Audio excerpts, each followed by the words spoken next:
നമുക്ക് കിരണിന്റെയും കല്യാണിയുടെയും ഇന്നത്തെ നല്ലൊരു കഥ കേട്ടാലോ? അങ്ങനെ ഇന്നത്തെ കഥയില് കിരൺ കാർത്തിയെ ലക്ഷ്മിയമ്മയും കാണുന്നുണ്ട്. പിന്നീട് കാർത്തിയോടും ലക്ഷ്മിയമ്മയോടും സൂക്ഷിക്കണം എന്നൊക്കെ പറയാ. അത് കേട്ടപ്പം ലക്ഷ്മിയമ്മ പറഞ്ഞു, എനിക്ക് പേടിയൊന്നും ഇല്ല മോനെ എന്ന് പറഞ്ഞു. അത് പറഞ്ഞിട്ട് കാര്യമില്ല ലക്ഷ്മിയമ്മ.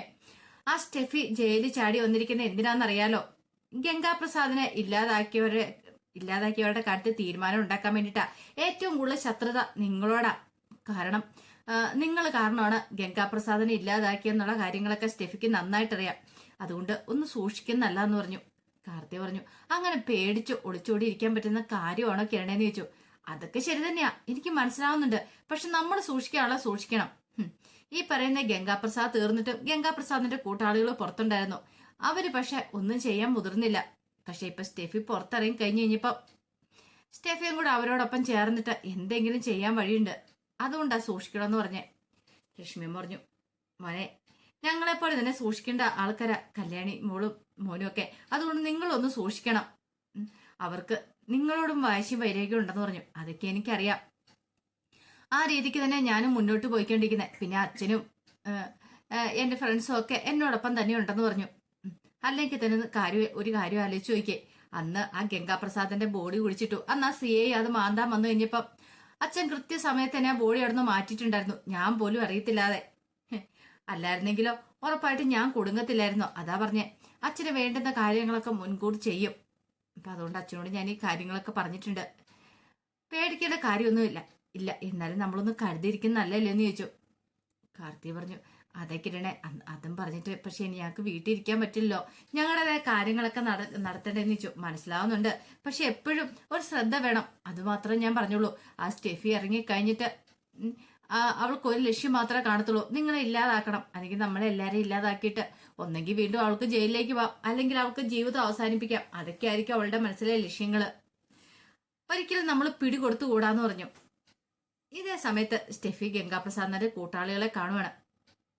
കണ്ട് സംസാരിക്കുന്ന സമയത്ത് പറഞ്ഞു, ഞാൻ ജയിലിൽ ചാടിയത് പോലും എന്റെ ശത്രുക്കളെ തീർക്കാൻ വേണ്ടിയിട്ടാ. ഗംഗയുടെ ശത്രുക്കളെ തീർക്കാൻ വേണ്ടിയിട്ട് ആ കാർത്തിയെ ലക്ഷ്മിയമ്മേ അവരെ ആദ്യം തീർക്കണമെന്ന് പറഞ്ഞു. അപ്പോഴേക്കും ഒരുത്തൻ പറഞ്ഞു, അല്ല അപ്പൊ കിരണും കല്യാണിയോ? അത് രണ്ടാമത്തെ കാര്യം. ഇപ്പൊ ഏറ്റവും വലിയ ശത്രു ആ കാർത്തിയെ ലക്ഷ്മിയമ്മയാണ്. അവരെ ഇല്ലാതാക്കാൻ വേണ്ടിയിട്ടാണ് ഗംഗ ഇങ്ങോട്ടേക്ക് വന്നേ. അല്ലായിരുന്നെങ്കിൽ ഗംഗയ്ക്ക് ഒന്നും സംഭവിക്കത്തൊന്നും ഇല്ലായിരുന്നു പറഞ്ഞു. അതത്ര എളുപ്പമുള്ള കാര്യമാണോ? അറിയാം, എളുപ്പമുള്ള കാര്യമല്ല. അവരുടെ വീട്ടിലേക്ക് ചെന്ന് ഇല്ലാതാക്കുക എന്ന് പറഞ്ഞാൽ അത് ബുദ്ധിമുട്ടുള്ള കാര്യമാണ്. പിന്നെ കമ്പനിയും വെച്ചും ബുദ്ധിമുട്ട്. അവിടെ സെക്യൂരിറ്റിയും കാര്യങ്ങളൊക്കെ ഉണ്ട്. എന്നാലും നമ്മൾ എങ്ങനെയും അവിടെ കയറി പറ്റിയേ മതിയാവുള്ളൂ. ഏതെങ്കിലും വിധത്തിന് നിങ്ങൾ എന്നെ അവിടെ നിന്ന് എത്തിച്ചാൽ മാത്രം മതി. കമ്പനിയെങ്കിൽ കമ്പനി, ബാക്കി കാര്യം ഞാൻ നോക്കിക്കോളാന്ന് പറഞ്ഞു. അത് കേട്ട പൊരുത്തം പറഞ്ഞു, അല്ല സ്റ്റെഫിയുടെ പരിപാടി എന്താ? അതൊക്കെ ഉണ്ട്. ഒരു കാര്യം ചെയ്യാം, വീട്ടിലേക്ക് പോകുന്ന റിസ്ക്കാ. നിങ്ങൾ എന്നെ കമ്പനിയിൽ എത്തിച്ചാൽ മതി. അതിനാ അവിടെ വരണമെന്നില്ലല്ലോ എന്ന് പറഞ്ഞു. വരും. ഇയർ എൻഡിങ് കഴിഞ്ഞ് കഴിയുമ്പോഴത്തേനും കണക്കുകളും കാര്യങ്ങളും നോക്കാനായിട്ട് ആ ലക്ഷ്മി എന്ന് പറയുന്ന സ്ത്രീയും കാർത്തിയ അവിടേക്ക് വരുമെന്ന് ഗംഗ ഇടയ്ക്ക് പറഞ്ഞ് ഞാൻ ഓർക്കുന്നുണ്ട്. അങ്ങനെയാണെങ്കിൽ ഉറപ്പായിട്ടും അവർ അവിടേക്ക് വരും. ആ സമയത്ത് വേണ്ടുന്ന കാര്യങ്ങളൊക്കെ ഞാൻ ചെയ്തോളാം. എന്നെ കൊണ്ട് അതിന് സാധിക്കുമെന്ന് പറഞ്ഞു. അവരെ തീർത്തിട്ട് ഒന്നെങ്കിൽ ഞാൻ ജയിലിലേക്ക് പോകും. എല്ലാവരെയും തീർത്തിട്ട് പോകാൻ പറ്റുമെങ്കിൽ അങ്ങനെ, ഇല്ലെങ്കിൽ പോകാൻ പറ്റില്ലെങ്കിൽ ഞാൻ എന്റെ ജീവൻ എടുക്കുള്ളൂ. എന്റെ ഗംഗയുടെ അടുത്തേക്ക് തന്നെ ഞാൻ പോവും. അപ്പൊ സ്റ്റെഫിയുടെ ആഗ്രഹം അതാണ്. ഇനിയിപ്പോ എല്ലാം തീർക്കേണ്ട ശത്രുക്കളൊക്കെ തീർത്തിട്ട് ഗംഗയുടെ അടുത്തേക്ക് പോയി സ്വസ്ഥത സമാധാനത്തോടെ അവിടെ കിടക്കാന്നൊരു ചിന്ത. ഇനിയിപ്പോ താൻ ജീവിച്ചിരുന്നിട്ട് വലിയ പ്രയോജനമൊന്നുമില്ല. അത് കഴിഞ്ഞിട്ടുണ്ടെങ്കിൽ ഗംഗയുടെ ശത്രുക്കളെയും കൂടെ ഇല്ലാതാക്കിയിട്ടുണ്ടെങ്കിൽ തനിക്കൊരു റോളും ഇല്ല എന്നൊക്കെ ഒരു ചിന്തയായിരുന്നു അവളുടെ മനസ്സെന്നറിയും. അങ്ങനെ ഇന്ന് രാത്രിയായി കഴിഞ്ഞു കഴിഞ്ഞപ്പോ സ്റ്റെഫിയും ഗംഗാപ്രസാദിന്റെ കൂട്ടാളിയും കൂടെ കാർത്തിയുടെ കമ്പനിയുടെ അടിയിലേക്ക് വരുവാണ്. അപ്പൊ വലിയ മതിലും കാര്യങ്ങളൊക്കെ ഉണ്ടായിരുന്നു. സ്റ്റെഫിയോട് ചോദിച്ചു, അല്ല നിനക്ക് ഈ മതിൽ ചാടാൻ പറ്റുമോ എന്ന് ചോദിച്ചു. ഇതൊക്കെ ഞാൻ ഈസി ആയിട്ട് ചാടി കടന്നോളാന്ന് പറഞ്ഞു. അപ്പോഴേക്കും ഒരുത്തൻ പറഞ്ഞു, അവിടെ CCTVയും കാര്യങ്ങളും ഉണ്ടെന്ന് പറഞ്ഞു. പകൽ വന്ന് നോക്കിയപ്പോ ഞാൻ കണ്ടില്ലായിരുന്നു, പക്ഷെ ഇപ്പൊ അത് ഉണ്ടെന്ന് പറഞ്ഞു. അതൊന്നും സാരമില്ല, നമുക്ക് ഇപ്പുറത്ത് വഴി കൂടെ പോകാന്ന് പറഞ്ഞിട്ട് അവരിപ്പുറത്ത് വഴിയുടെ ആ മതിൽ വഴി ചാടുവാട്. അങ്ങനെ അകത്തേക്ക് ചാടി കഴിഞ്ഞപ്പോ സെക്യൂരിറ്റിക്കാരനോട് ഇരുന്ന് ഉറങ്ങുന്നുണ്ടു. ഒരു കാര്യം ചെയ്യാം, നമുക്ക് ബായ്ക്ക് വശത്തെ കഥ വഴി അകത്ത് കയറാന്ന് പറഞ്ഞു. അല്ല നിനക്ക് കഥയൊക്കെ പൂട്ട് തുറക്കാൻ പറ്റില്ലല്ലേ? പിന്നെ എന്ത്, ഇതൊക്കെ ഞാൻ എത്ര തുറന്നിരിക്കുന്നു പറഞ്ഞു ഒരുത്തന്. ഒടുവില് ബായ്ക്ക് വശത്തെ കഥയുടെ പൂട്ടെടുക്കുവാണ്. അങ്ങനെ സ്റ്റെഫി അവരോട് പറഞ്ഞു, ഒരു കാര്യം ചെയ്യാം, ഞാൻ അകത്തേക്ക് പോയിക്കോളാന്ന് പറഞ്ഞു. ആ സമയത്ത് ഒരുത്തൻ പറഞ്ഞു, അതെ കാര്യമൊക്കെ കാര്യം തന്നെ, കൃത്യം നിർവഹിച്ചു കഴിഞ്ഞിട്ടുണ്ടെങ്കിൽ ഗേറ്റിന് പുറത്തേക്ക് വന്നേക്കണം, അവിടെ ഞങ്ങൾ കാത്തു വയ്ക്കുന്നുണ്ടായിരിക്കും എന്ന് പറഞ്ഞു. സ്റ്റെഫി പറഞ്ഞു അതൊക്കെ ഞാൻ നോക്കിക്കോളാം, കാര്യം കഴിഞ്ഞ് കഴിഞ്ഞിട്ടുണ്ടെങ്കിൽ ഞാൻ അങ്ങോട്ടേക്ക് എത്തിക്കോളാം, നിങ്ങൾ പേടിക്കൊന്നും വേണ്ട, ധൈര്യമായിട്ട് പോയിക്കോ. പിന്നെ അറിയാലോ ഇനി എനിക്ക് ഒരു ലക്ഷ്യം മാത്രമേ ഉള്ളൂ, അവരെ തീർക്കാന്നുള്ള. തീർത്ത് കഴിഞ്ഞിട്ടുണ്ടെങ്കിൽ പിന്നെ ഞാൻ എൻ്റെ ഗംഗയുടെ അടുത്തേക്ക് പോകും, എനിക്ക് ഞാൻ തന്നെ തൂക്കേറി വിധിക്കൂന്ന് പറഞ്ഞു. അതിനൊരു മാറ്റം ഉണ്ടാകാൻ പോകുന്നില്ല. അതും പറഞ്ഞിട്ട് സ്റ്റെഫി അകത്തേക്ക് കയറി വാതിലടിച്ചു. പിന്നീട് നേരെ കാർത്തികയുടെ ക്യാബിന്റെ അങ്ങോട്ട് എല്ലുവാണ്. കാർത്തികയുടെ നെയിം ബോർഡ് വെച്ച ക്യാബിന് അവിടെ നോക്കിക്കഴിഞ്ഞപ്പോഴത്തേനും ടേബിളിൽ ദിലീപിനെ കാർത്തികയുടെ ഒരു ഫോട്ടോ ഫ്രെയിം ചെയ്ത് വെച്ചിരിക്കുന്നുണ്ട്. അത് കണ്ടു കഴിഞ്ഞപ്പോൾ സ്റ്റെഫി അങ്ങോട്ട് ചെന്നു അതെടുത്ത് നോക്കുവാണ്. എടാ, നിനക്ക് പിന്മാറാനുള്ള അവസരങ്ങൾ കുറെ ഉണ്ടായിരുന്നു, എന്നിട്ട് നീ പിന്മാറിയില്ല. അങ്ങനെയുള്ള നിനക്ക് ഇനി മരണമായിരിക്കും കിട്ടാൻ പോകുന്നേ. അല്ല, നിന്നെ കൊന്നിട്ട് കാര്യമൊന്നുമില്ലല്ലോ, നിന്റെ ഭാര്യയെ ഞാനങ്ങ് തീർക്കാനായിട്ട് പോവുക. ഇനിയുള്ള കാലം നീ ഇങ്ങനെ ദുഃഖിച്ചു കഴിഞ്ഞാൽ മതി. വേണമെങ്കിൽ നിനക്ക് ഇവളെ കല്യാണം കഴിക്കാതെ ഒഴിവായി പോകായിരുന്നല്ലോ, അപ്പൊ നീ അഹങ്കാരം കാണിച്ചു, അതിനുള്ള ശിക്ഷയെ കിട്ടാൻ പോന്നേ. ഇവളെ ഞാനങ്ങ് തീർത്ത് കളയും. ഇന്നൊരു രാത്രിയും കൂടെ കഴിഞ്ഞോട്ടെ, നാളെ ആയി കഴിയുമ്പോഴത്തേനും അവളുടെ കാര്യത്തിൽ ഞാനൊരു തീരുമാനം ഉണ്ടാക്കും. അതൊക്കെ പറഞ്ഞ് കാർത്തി ഇരിക്കുന്ന ചെയറെ കയറി ഇരിക്കുവാണ് സ്റ്റെഫി. നാളത്തെ ആ ഒരു ദിവസം സ്വപ്നം കണ്ടുകൊണ്ട്. അങ്ങനെ പിറ്റേ ദിവസം ആയി കഴിഞ്ഞപ്പോൾ കാർത്തി ഫുഡ് പ്രൊഡക്ട്സിലേക്ക് പോകാനായിട്ട് റെഡിയാകുവാണ്. ആ സമയം ലക്ഷ്മി പറഞ്ഞു, മോളെ ഞാനും കൂടെ വരുന്നുണ്ടെന്ന് പറഞ്ഞു. എന്തിനാ അമ്മ വരുന്നതെന്ന് ചോദിച്ചു. എനിക്കിന്ന് മോളോടൊപ്പം വരണമെന്ന് പറഞ്ഞു. വേണ്ടമ്മേ, അമ്മ വരേണ്ട കാര്യമൊന്നുമില്ല. അത് ശരിയാകത്തില്ല മോളെ, കാരണം മോള് തന്നെ പോയിട്ടുണ്ടെങ്കിൽ ശരിയാകത്തില്ല, എനിക്കെന്തോ ഒരു ഭയമൊക്കെ ഉണ്ടെന്ന് പറഞ്ഞു. കാർത്തി പറഞ്ഞു, എന്തിനാ അമ്മയെ ഭയക്കുന്നേ, ഇനിയിപ്പൊ പേടിക്കേണ്ട കാര്യമൊന്നുമില്ല. ഇനി ആ സ്റ്റെഫി എങ്ങാനും വന്നിട്ടുണ്ടെങ്കിൽ നമുക്ക് അവളെ തീർത്ത് കളയാന്ന് പറഞ്ഞു. ലക്ഷ്മി പറഞ്ഞു, അതൊക്കെ ശരി തന്നെയാ, മോൾക്കറിയാലോ നമുക്ക് വേണ്ടിയിട്ടാണ് കിരണും കല്യാണിയൊക്കെ ഇത്ര ത്യാഗങ്ങളും കാര്യങ്ങളൊക്കെ സഹിച്ചേ. അവരെ ഒരു പോറൽ പോലും ഏൽക്കാതെ സംരക്ഷിക്കണം നമ്മുടെ ഉത്തരവാദിത്വം കൂടെ അല്ലേ. നമുക്ക് വേണ്ടി എത്രയൊക്കെ കാര്യങ്ങൾ അവർ ചെയ്തു തന്നെ. കാർത്തി പറഞ്ഞു, അത് ശരിയമ്മേ, ശരിക്കും പറഞ്ഞിട്ടുണ്ടെങ്കിൽ നമ്മൾ ഇങ്ങോട്ടേക്ക് വന്നുകൊണ്ടാണ് അവർക്ക് ഈ പ്രശ്നങ്ങളൊക്കെ ഉണ്ടായത്. കല്യാണി അമ്മയെ പോലും നഷ്ടപ്പെട്ടത് നമ്മൾ ഇവിടേക്ക് വന്നുകൊണ്ടാ. ആ ഗംഗാപ്രസാദ് ദുഷ്ടൻ, ശരിക്കും മനോഹർ അവനെ തീർത്തൊരു നല്ല കാര്യം തന്നെയാ. മനോഹർ അന്ന് ചെയ്തില്ലായിരുന്നെങ്കിൽ ഒരുപക്ഷെ നമുക്ക് പെട്ടെന്ന് ആ ഗംഗയെ തീർക്കാനായിട്ട് പറ്റില്ലായിരുന്നു. പിന്നെ കിരണ ഇഞ്ച ചതയ്ക്കുന്ന പോലെ അന്ന് അവനെ ചതച്ചു വിട്ടല്ലേ. ഇതിനു മുമ്പ് അവനിട്ട് ഇഷ്ടം പോലെ കിട്ടിയിട്ടുണ്ട്, അതുകൊണ്ടൊന്നും അവൻ പഠിച്ചില്ലായിരുന്നല്ലോ ഗംഗ. ലക്ഷ്മി പറഞ്ഞു, അത് മോളെ, ഒരുപക്ഷെ അവന്റെ കൂട്ടാളികളും പുറത്തുണ്ടല്ലോ, ചിലപ്പോൾ നമ്മൾ പോകുന്ന വഴിക്ക് എന്തെങ്കിലും ആക്രമണം ഉണ്ടായാലോ, മോളെ തനിച്ചു വിട്ടുണ്ടെങ്കിൽ എനിക്കൊരു സമാധാനം കിട്ടത്തില്ലെന്ന് പറഞ്ഞു. അത് കേട്ട് കഴിഞ്ഞപ്പോൾ കാർത്തി പറഞ്ഞു, ദിലീപേട്ടൻ വിളിച്ചിട്ടുണ്ടായിരുന്നു. ദിലീപേട്ടൻ വിളിച്ചിട്ട് പറഞ്ഞു പുറത്തൊന്നും ഇറങ്ങണ്ടെന്ന് നമ്മളോട് പറഞ്ഞത്. പക്ഷെ എനിക്ക് പുറത്തിറങ്ങാതിരിക്കാൻ പറ്റില്ലല്ലോ അമ്മേ, കമ്പനിയുടെ കാര്യങ്ങളൊക്കെ നോക്കണ്ടേ. ലക്ഷ്മി പറഞ്ഞു, അതാ പറഞ്ഞു മോളെ ഞാനും കൂടെ വരാന്ന്. മോൾ ഒറ്റയ്ക്ക് പോയാൽ ശരിയാകത്തില്ല, തനിച്ചു വിടാനായിട്ട് എനിക്ക് ഒരു ഭയം ഉണ്ടെന്ന് പറഞ്ഞു. മോള് പോയിട്ടുണ്ടെങ്കിൽ എനിക്കിവിടെ മനസ്സമാധാനത്തോടെ ഇരിക്കാൻ പറ്റില്ല. പിന്നെ നമ്മൾ വെറും കൈയോടെ ഒന്നും അല്ലോ മോളെ പോകുന്നേ, എങ്ങാനും വല്ല ആക്രമണം ഉണ്ടായിട്ടുണ്ടെങ്കിൽ തീർക്കാൻ പാത്തിനല്ലേ പോണേന്ന് ചോദിച്ചു. കാർത്തി പറഞ്ഞു, അത് ശരിയാ, ഈ പറയുന്ന ഗംഗാപ്രസാദിനെ ഒരു തവണ ഞാൻ ഉന്നം വെച്ചാണ് അവൻ വേഷം മാറി വന്ന സമയത്ത്, അന്ന് വെടി പൊട്ടിയില്ല. പക്ഷെ ഇന്നങ്ങനെ ആയിരിക്കില്ല, ഇന്ന് ആരെങ്കിലും നമ്മളെ തീർക്കാൻ വന്നിട്ടുണ്ടെങ്കിൽ അവരുടെ കഥ ഞാൻ കഴിച്ചിട്ടോ തിരികെ പോരുവോളെന്ന് പറഞ്ഞു. ലക്ഷ്മി പറഞ്ഞു, അത് ശരിയാ മോളെ, എന്തിനും ഏതിനും ഞാനും കൂടെ ഉണ്ടായിരിക്കും, മോള് ധൈര്യമായിട്ട് ഇരിക്കാനൊക്കെ പറഞ്ഞു.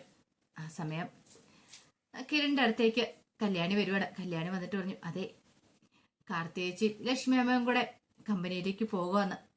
അതെന്താ പോട്ടെ എന്ന് പറഞ്ഞു. അല്ല, അവർക്കൊരു സംരക്ഷണം വേണ്ടേ, സംരക്ഷണമൊക്കെ കിട്ടിക്കോളും, സംരക്ഷണമൊക്കെ ഉണ്ട്, നീ പേടിക്കണ്ട കല്യാണി, അവർക്ക് വേണ്ടുന്ന കാര്യങ്ങളൊക്കെ ഞാൻ ചെയ്തിട്ടുണ്ടെന്ന് പറഞ്ഞു. അവർക്കൊരാപത്ത് സംഭവിക്കാൻ ഞാൻ സമ്മതിക്കില്ല എന്ന് പറഞ്ഞു. നിനക്കറിയാലോ എന്റെ അച്ഛനാണെങ്കിലും ശരി എപ്പോഴും എന്നെ നിന്നെയൊക്കെ നിരീക്ഷിച്ചുകൊണ്ടിരിക്കുന്നേ, അതുകൊണ്ട് നമുക്കൊന്നൊരു ആപത്ത് വരാനായിട്ട് അവരൊരിക്കലും ആഗ്രഹിക്കില്ല എന്ന് പറഞ്ഞു. കല്യാണി പറഞ്ഞു, എന്നാലും ഈ പറയുന്ന ഗംഗാപ്രസാദിന്റെ കൂട്ടാളികളൊക്കെ പുറത്തുണ്ടല്ലോ, അവർക്ക് എപ്പോ വേണം എന്ത് വേണം ചെയ്യാലോ എന്ന് പറഞ്ഞു. അതെ, വേഷം മാറിയതിനു മുമ്പ് ഈ ഗംഗാപ്രസാദും സ്റ്റെഫിയൊക്കെ നമ്മുടെ ഇടയിലേക്ക് വന്നാലേ, അതിന് നമ്മൾ പിടിച്ചിട്ടില്ലല്ലോ. പക്ഷെ ഇത്തവണ അങ്ങനെ ആയിരിക്കില്ല, ഏത് വേഷം മാറി വന്നാലും നമ്മളവരെ ഉറപ്പായിട്ടും പിടികൂടുമെന്ന് പറഞ്ഞു. കല്യാണി പറഞ്ഞു, പിടികൂടുവാണെ തീർക്കണം.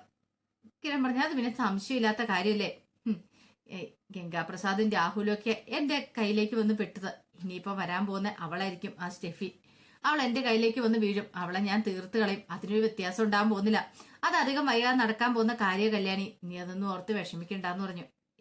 എനിക്ക് സങ്കടമൊന്നുമില്ല കിരണേട്ടാ, പക്ഷെ ഞാൻ സ്നേഹിക്കുന്ന ആർക്കും ഒരു പോറൽ പോലും സംഭവിക്കില്ല, അതാണ് എന്റെ മനസ്സിലെ ആഗ്രഹം എന്ന് പറഞ്ഞു. അതെ, അത് അങ്ങനെ തന്നെ സംഭവിക്കുള്ളൂ, ആർക്കും ഒരു പോറൽ പോലും വെക്കത്തില്ല, നീ ധൈര്യമായിട്ടിരിക്കുക, അവർക്കൊന്നും സംഭവിക്കില്ല, അവര് കമ്പനിയിലേക്ക് ചെല്ലട്ടെ, ബാക്കി ഞാൻ നോക്കിക്കോളാം എന്നൊക്കെ കാർത്തേക്ക് കല്യാണിക്ക് ഉറപ്പ് കൊടുക്കുവാണ് കിരണ. പിന്നീട് കാർത്തിക ലക്ഷ്മിയമ്മ കൂടെ വീട്ടിൽ നിന്ന് ഇറങ്ങാൻ തുടങ്ങുവാണ്. അങ്ങനെ ഇറങ്ങാൻ തുടങ്ങുന്ന സമയത്ത് പുറത്ത് ഒന്ന് രണ്ട് ബൈക്ക് വന്നിങ്ങനെ നോക്കുന്നു കണ്ടു. അപ്പോഴേക്കും ലക്ഷ്മിയമ്മയ്ക്ക് ആകെപ്പാട് ടെൻഷനായി. ലക്ഷ്മിയമ്മ കാർത്തിയോട് പറഞ്ഞു, മോളെ ആരൊക്കെയോ ശ്രദ്ധിക്കുന്നുണ്ടല്ലോ എന്ന് പറഞ്ഞു. അമ്മ ഇങ്ങനെ പേടിച്ചാലോ എന്ന് പറഞ്ഞു. ഈ സമയത്ത് ലക്ഷ്മിയമ്മ പറഞ്ഞു, മോളെ പേടിക്കേണ്ട കാര്യത്തിന് പേടിക്കാതിരിക്കാൻ പറ്റില്ലോ, നിനക്കറിയാലോ എനിക്ക് എന്ത് സംഭവിച്ചാലും എനിക്ക് പേടിയില്ല. പക്ഷെ നിന്റെ കാര്യം ഓർത്തിട്ടാ. ദിലീപ് ഉണ്ടല്ലോ എത്ര പ്രതീക്ഷയോട് കൂടിയിട്ടാ നിന്റെ കഴുത്തിൽ താലി അർത്തിയെന്നറിയാലോ. ദിലീപിന്റെ അച്ഛനെ ഗംഗാപ്രസാദ് കൊന്നിട്ട് പോലും നിന്നോടുള്ള ഇഷ്ടം കാരണമാണ് അവൻ നിന്റെ കഴുത്തിൽ താലി ആർത്തിയത്. അപ്പൊ അവനെ വേദനിപ്പിക്കാൻ പാടുണ്ടോ? നിനക്ക് എന്തെങ്കിലും സംഭവിച്ചു പോയിട്ടുണ്ടെങ്കിൽ അവന് സഹിക്കാൻ പറ്റുമോ? നിനക്ക് രണ്ടുപേർക്കും നല്ലൊരു കുടുംബജീവിതം ഉണ്ടാവണം, അതാണ് എന്റെ ആഗ്രഹം എന്ന് പറഞ്ഞു. കാർത്തി പറഞ്ഞു, അമ്മേ അതൊക്കെ എനിക്കുണ്ടാവും, അമ്മ ഇങ്ങോട്ട് വാ, പേടിച്ചിരിക്കില്ലേ എന്നും പറഞ്ഞുകൊണ്ട് ലക്ഷ്മി അമ്മയും കൂട്ടിക്കൊണ്ട് നേരെ കമ്പനിയിലേക്ക് പോവുകയാണ്. അങ്ങനെ കമ്പനി ചെന്ന് കഴിഞ്ഞപ്പോഴത്തേനും സെക്യൂരിറ്റിക്കാരൻ ഇറങ്ങി വന്നു. ആ സമയത്ത് ലക്ഷ്മി അമ്മ വെച്ച് കാര്യങ്ങളൊക്കെ അറിയാലോ, എല്ലാം പറഞ്ഞിട്ടുള്ളത്. അതെ, നിങ്ങൾ ഒരാൾ മാത്രം പോരാ, 2 പേര് വേണമെന്ന് പറഞ്ഞിട്ടോ. ഒരാളുണ്ടായിരുന്നു മാഡം, രാവിലെ പോയെന്ന് പറഞ്ഞു. അത് വേണം, എപ്പോഴും ഒരു ശ്രദ്ധ വേണം, ഇവിടേക്ക് ആര് വന്നാലും ശ്രദ്ധിക്കണമെന്ന് പറഞ്ഞു. ഇന്നലെ രാത്രി 1-2 ബൈക്ക് വരുവാൻ പോവുകയൊക്കെ ചെയ്യുന്നുണ്ടായിരുന്നു. ആണോ? എന്നിട്ടോ? ഇങ്ങോട്ടേക്ക് ആരും വന്നൊന്നുമില്ല മാഡം, അതുകൊണ്ട് കാര്യമാക്കേണ്ട കാര്യമില്ല എന്നൊക്കെ പറഞ്ഞു. ഈ സമയം സ്റ്റെഫി കാർത്തികയുടെ ക്യാബിനിൽ ഇരിക്കുന്നുണ്ടായിരുന്നു. ആ ടേബിളിന് അടിയിൽ കയറി സ്റ്റെഫി ഇരിക്കുന്നുണ്ടായിരുന്നു. ഇതൊന്നും പക്ഷെ ലക്ഷ്മി അമ്മയോ കാർത്തിക അറിയുന്നുണ്ടായിരുന്നില്ല. അങ്ങനെ ഒടുവില് അവരകത്തേക്ക് ചെന്നു. അകത്തേക്ക് ചെന്ന് കഴിഞ്ഞപ്പോൾ അവിടുത്തെ സ്റ്റാഫ് അങ്ങോട്ട് വരുവാണ്. സ്റ്റാഫിനോട് ലക്ഷ്മി അമ്മ ചോദിച്ചു, എന്താ ഇത്തവണ കണക്കിലും കാര്യത്തിലൊക്കെ കുറച്ച് മിസ്റ്റേക്കും കാര്യങ്ങളൊക്കെ കാണുന്നുണ്ടല്ലോ എന്ന് പറഞ്ഞു. ആ സമയം കാർത്തിക ചോദിച്ചു, അല്ല നിങ്ങളെന്താ മറുപടി ഒന്നും പറയാത്തേന്ന് ചോദിച്ചു. അല്ല അത് പിന്നെ മാഡം ഈയിടെ കുറച്ച് ഡള്ളായിരുന്നു, ബിസിനസ്സും കാര്യങ്ങളൊക്കെ നല്ല രീതിയിലൊന്നും പോയില്ല എന്ന് പറഞ്ഞു. ഞങ്ങൾ ഇങ്ങോട്ടേക്ക് വരാതിരുന്നോണ്ടാണോ നിങ്ങൾ ഇങ്ങനെയൊക്കെ പറയണെന്ന് ചോദിച്ചു. അല്ല അതല്ല മാഡം, അങ്ങനെയൊന്നും അല്ലാന്ന് പറഞ്ഞു, സെയിൽസ് കുറവായതുകൊണ്ടാ പറഞ്ഞത്. പിന്നെ കണക്ക് നോക്കിക്കഴിയുമ്പോ അതിനകത്ത് എന്തെങ്കിലും മിസ്റ്റേക്ക് വന്നിട്ടുണ്ടെങ്കിൽ അത് പറയാൻ നിങ്ങൾ ബാധ്യസ്ഥരാ, നിങ്ങളാളുടെ ഇവിടുത്തെ കാര്യങ്ങളൊക്കെ നോക്കിക്കൊണ്ടിരുന്നേന്നൊക്കെ അവിടെ ഉണ്ടായിരുന്ന ഒരു സ്റ്റാഫിന് ഉപദേശം കൊടുക്കുന്നുണ്ട് ലക്ഷ്മിയമ്മ. ഒടുവിൽ അവരങ്ങോട്ട് പോയി കഴിഞ്ഞപ്പോൾ ലക്ഷ്മിയമ്മ കാർത്തിയോട് പറഞ്ഞു, അവരെയും പറഞ്ഞിട്ട് കാര്യമില്ല, യുദ്ധവും കാര്യങ്ങളൊക്കെ ആയിട്ട് ബിസിനസ് കുറച്ച് ഡള്ളായിരുന്നു തോന്നേ, അല്ല അവസാനം നമുക്ക് കണക്കുകളും കാര്യങ്ങളൊക്കെ നോക്കാന്ന് പറഞ്ഞു. ഈ സമയത്ത് കിരണ് കാർത്തികയുടെ കമ്പനിയുടെ അവിടുത്തെ CCTV ദൃശ്യങ്ങൾ പരിശോധിക്കുന്നത്. അപ്പോഴാണ് സ്റ്റെഫിയും 3-4 പേരും കൂടെ അങ്ങോട്ടേക്ക് വരുന്നു, മതിൽ ചാടി കിടക്കുന്നതെല്ലാം കണ്ട്. അത് കണ്ടു കഴിഞ്ഞപ്പോഴത്തേനും കിരൺ ഞെട്ടിപ്പോയി. കിരൺ പിന്നെ ഒന്നും നോക്കിയില്ല, പെട്ടെന്ന് പുറത്തേക്ക് പോകാൻ റെഡിയാവുകയാണ്. ആ സമയം കല്യാണി ചോദിച്ചു, എന്താ കിരണേട്ടാന്ന് ചോദിച്ചു. ഒന്നുമില്ല, എനിക്ക് അത്യാവശ്യമായിട്ട് പുറത്തു വരെ പോണം, കാര്യം എന്താന്ന് വെച്ചാൽ പറ, ഇപ്പൊ അതൊന്നും പറഞ്ഞോണ്ടിരിക്കാൻ സമയമില്ല കല്യാണി എന്ന് പറഞ്ഞു. പിന്നീട് കിരൺ പെട്ടെന്ന് തന്നെ പോവുകയാണ്. ഈ സമയത്ത് ലക്ഷ്മിയമ്മയും കാർത്തികയുടെ ലക്ഷ്മിയമ്മയുടെ ക്യാബിനിലേക്ക് വന്നു. ലക്ഷ്മിയമ്മ പറഞ്ഞു, മോളെ ഇതുവരെ പ്രശ്നങ്ങളൊന്നും ഉണ്ടായിട്ടില്ല, സൂക്ഷിച്ചു വേണം മുന്നോട്ട് പോകാനായിട്ട്. കാർത്തി പറഞ്ഞു, ഇവിടേക്ക് ആര് വരാനമ്മേ, നമ്മുടെ കമ്പനിയിലേക്ക് ആരും വരത്തില്ല എന്ന് പറഞ്ഞു. എന്നാലും അതൊന്നും പറഞ്ഞിട്ട് കാര്യമില്ല, നിനക്കറിയാലോ ഇതിനു മുമ്പ് സംഭവിച്ച കാര്യങ്ങളൊക്കെ. ആ ഗംഗയെ പോലെ തന്നെയായിരിക്കും ഗംഗാപ്രസാദിന്റെ കൂട്ടാളിയായ സ്റ്റെഫി, അവളെ കാര്യങ്ങളൊക്കെ ഗംഗ പറഞ്ഞു പഠിപ്പിച്ചിട്ടുണ്ടായിരിക്കും. അതുകൊണ്ട് എപ്പോഴേത് നിമിഷം ഏതിലൂടെ വരുന്നതെന്നൊന്നും പറയാൻ പറ്റില്ല, നമ്മൾ സൂക്ഷിക്കേണ്ട കാര്യം നമ്മൾ സൂക്ഷിക്കേണ്ടെന്ന് ചോദിച്ചു. എനിക്കറിയാമേ, പക്ഷെ ഒരു കാര്യമുണ്ട്, അവൾ ഇങ്ങോട്ടേക്ക് വരത്തില്ല, ഇങ്ങോട്ടേക്ക് വന്നിട്ടുണ്ടെങ്കിൽ അവളുടെ അന്ത്യം നമ്മൾ കുറിക്കുമെന്ന് പറഞ്ഞു. ഒടുവില് കാർത്തി പറഞ്ഞു, എന്നാ ശരിയമ്മ, ഞാൻ എൻ്റെ ക്യാബിനിലേക്ക് ചെല്ലട്ടെ എന്ന് പറഞ്ഞുകൊണ്ട് ക്യാബിനിലേക്ക് പോവുകയാണ്.